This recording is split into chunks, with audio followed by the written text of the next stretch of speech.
கேள்வி ஒன்றாக இருந்தாலும் பதில் எப்படியா இருக்கான், ஆளுக்கு ஏற்ற மாதிரி மாறுபடும். நேரில் வந்துட்டால் என்ன பண்ணிடலாம், எல்லா கேள்வியும் கேட்டு தெளிவாக. அதுக்கு தான் சத் சங்கம். என்னுடைய நோக்கம் எல்லாம் மனிதர்கள் எல்லாம் மகிழ்ச்சியாக இருக்கணும், அவ்வளோதான். எல்லா குணத்தையுமே மாற்றலாம். எப்பேற்பட்ட பண்புள்ள மனிதனும் வேறு ஒரு பண்புள்ளவனா மாறலாம். எப்பேற்பட்ட முட்டாலும் அறிவாளியாக ஆகலாம். எல்லாரும் ஞானம் அடைய முடியும். பிறவி குணம்னா என்னான்னு கேட்டால் கற்றுக்கிறது தொகுப்பாக ஒன்றாகி ஒன்று வச்சு நிற்பேன். கொடுக்கலான்னு நினைப்பேன், கொடுக்கக்கூடாதுன்னு நினைப்பேன். எல்லாம் எனக்கேன்னுவேன், இல்லை எனக்கு எதுவுமே வேண்டான்னு இருப்பேன். இதெல்லாம் நீ கற்றுன்னு வந்தது. அது உன்னால் மாற்றத்தை அவ்வளோ பெரிய கஷ்டமாக இருக்கும். இப்போது பொதுவாக பெண்கள் பார்த்தீங்கன்னா பொறாமை குணம் ரொம்ப இருக்கும். பொதுவாக எல்லாருக்கும் நான் சொல்ல மாட்டேன், நீங்கள்லாம் பொறாமை இல்லாதவங்களா கூட இருப்பீங்க. இன்னொருத்தர்கிட்ட இன்னொருத்தர் சந்தோஷமாக பேசினா உங்களுக்கு வயிறு எரியும். அப்போ ஏன்னா அது பிறவி குணம்னு வர சொல்லிப்பீங்க. எப்பேற்பட்ட பிறவி குணமாக இருந்தாலும் நான் சிந்திச்சு அவருக்கு அந்த மனிதனுக்கும் அந்த மனுஷிக்கும் எப்படி நெருக்கமாக இருக்குதோ அவங்க இஷ்டம் தானே.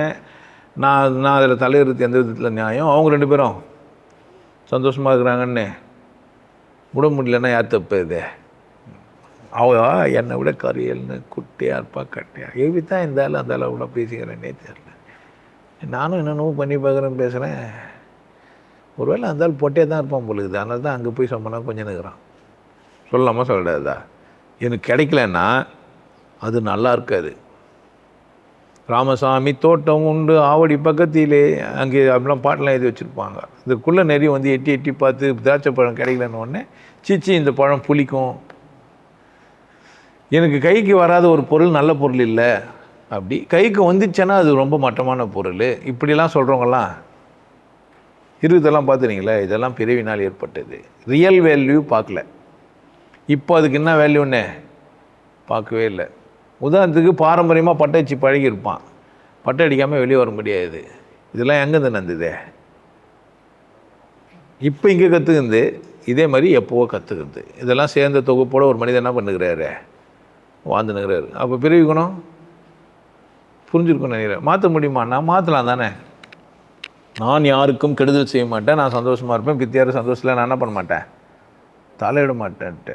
அது எப்படி நான் சந்தோஷமாக இல்லாத இடத்துல அவன் சந்தோஷமாக இருக்கலாம், இல்லை அவன் சந்தோஷமாக இருக்கலாம். நான் நல்லா இல்லை அவன் நல்லா இருக்கலாம். அண்ணன் நல்லா இருந்தானா தம்பிக்கு பிடிக்கிறதில்ல, தம்பி நல்லா இருந்தால் அண்ணனுக்கு பிடிக்கிறதில்ல, இல்லை பங்காளிங்க நல்லா இருந்தாக்கா பங்காளிங்களுக்கு கூட பிடிக்கிறதில்ல. ஆனால் 3வது ஆள் மேலே நமக்கு வெறுப்பே இருப்பாரதில்லை. ரொம்ப தூரத்தில் ஒருத்தர் வசதியாக இருந்தாருன்னா அவரை பற்றி நமக்கு அக்கறை எடுத்துக்கிறதில்ல. அம்பானி மேலே யாரும் பொறாமப்படுறதே இல்லை. அவர் பணக்காரனாக இருக்கலாம், ஆனால் என் அண்ணன் இருக்கக்கூடாது. இது மாதிரிலாம் இதெல்லாம் எங்கேருந்துன்னா நெருக்கத்தினால ஏற்பட்டது. எப்படி மாற்றுறதுனா ஈஸி தானே. அவர் சம்பாதிக்கிறாரு, அவர் திறமைக்கிறார், நல்லகிறாரு நினச்சிட்டா என்ன அவன் பொறுத்தில்ல. நான் நிறைய மனிதர்கள் பார்த்துக்கிறேன், பொறாமே படாத, அடுத்தவங்களை பற்றி அக்கறையே எடுக்காத எல்லாம் இருப்பாங்க. என்ன பிரச்சனைன்னா அவங்கக்கிட்ட அவங்க சோம்பேறியாக இருப்பாங்க. அதில் ஒன்று இருக்குது. இது ஐடியாவாக அவங்கவுங்க வாங்க அவங்கவுங்க வாழ்கிறாங்க, நமக்கு என்னப்பா கஞ்சி ஊற்று குடிக்கலான்ட்டு கம்மல் இருப்பாங்க. அதை கூட அவங்க மாற்ற வேண்டியது தானே. சில பேர் பொறாமப்பட்டுனாச்சும் வாழ்க்கையில் கொஞ்சம் முன்னேற்றிருப்பான். இவனுக்கு பொறாமையும் இருக்காது, வாழ்க்கையும் முன்னேற மாட்டான். பார்த்துக்கிறீங்களா? அந்த மாதிரி ஆளும் பார்த்துக்கிறேன் நான். தமாசாக மனுஷன். ஆனால் யாராக இருந்தாலும் கரெக்ட் பண்ண முடியும்.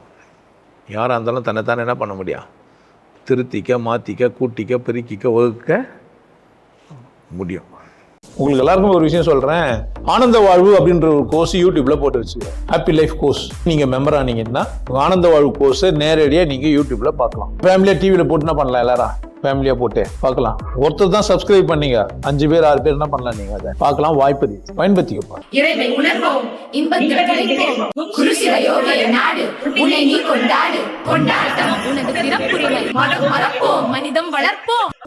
நல்லா இருங்க, சிறப்பாக இருங்க, கொண்டாட்டமாக இருங்க. உங்களை நீங்கள் மதிப்பு மிகுந்தவராக மாற்றுறது உங்கள் கையில் தான் இருக்குது. நல்லா இருங்க. நான் ஒரு வாய்ப்பு, என்னை பயன்படுத்திக்கலாம். நல்லது.